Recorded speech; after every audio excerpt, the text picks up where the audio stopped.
What's up, y'all? It is your boys here, and man, something is whack with this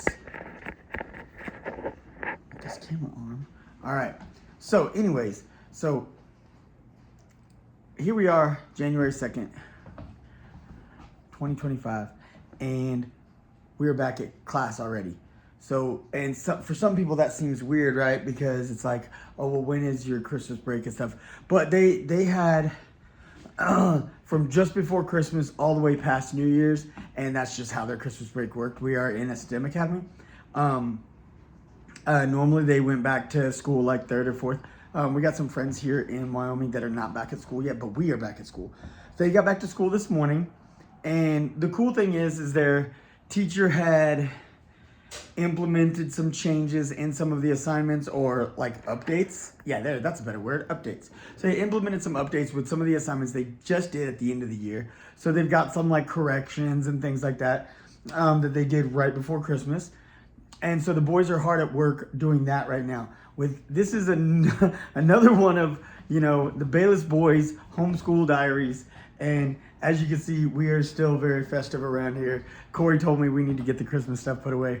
We even got the New Year's stuff hung up over there. It's time. But today, we are doing school just a little bit different. And that is just how homeschool kind of goes sometimes. Because you got to be able to adapt. So you got Colton over here working with me at that desk. You got Corey chilling right here at this table. And we are just being flexible, because sometimes that's what you got to do. Sometimes you got to be willing to be flexible. Sometimes you got to be willing to just kind of adapt and see what it is that you can do to, like, okay, I'm gonna level with you. I've talked about this before, but I don't know how many of y'all have been tuning in. So this is something I feel is important. So I am not one of your typical homeschool dads, like you see, like those of y'all who've seen like the movie Mean Girls. Oh, we're crazy. We need the class action rifle to fight off the dinosaurs. Like, I'm not a crazy raised up in the jungle kind of homeschool dad. Like, and I'm also not one of these people who's afraid of the school system. I know a lot of people, I've got even friends and some family members, and they're like, man, if only I could homeschool, I'd be there with you, because the school system these days is just atrocious. You know what? The school system is broken. It's true. It's been broken. But it's always been broken. But the reality is it's not going to be fixed by you avoiding it. It's going to be fixed by you being involved in it. So I am a firm believer that the school system that the boys were a part of when we were back in South Austin was absolutely incredible. But I was in it, and I was in it with them. And I was in it. I knew the teachers. I knew the principals. I was a big part of the PTA. We had two parents that I knew that sat on the school board, because there's 2 open chairs that are available at the school board level. 2 parents who can sit on that board seat. Now you'll see the videos online a lot. You'll see them on social media a lot about parents coming before the school board and not being listened to. But those aren't people who share seats. Those are people who showed up to kind of talk. And that's a big difference, because there's always open forum where people can speak. And sometimes those people are just, sadly, some of those people aren't heard. But the people who sit on seats actually cast a vote. And that's a big difference. That's a huge difference. Some people don't know that. People who choose, okay, now I'm going to rephrase that, because I'm not going to try to offend anybody. Some people choose not to be involved in in the school system and with their children, what's going on. And some people just are overworked and got too much going on.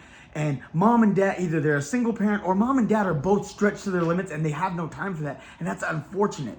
But people who have no time for that also have no time to be involved with homeschooling either. So it's kind of a real sticky situation. And that's when you got to kind of trust your neighbors, your friends, the other people that live around you, Anyways, so that's just something I just kind of want to put out there. I homeschool my boys because I can't imagine them being elsewhere. We did this because we were on a whim, because the boys were, Kimberly was traveling as a nurse, and we had to put them in school somehow. So we kind of just started homeschooling, and as we did that, then we were like, okay, well now I can't imagine putting them back in school. I just really can't.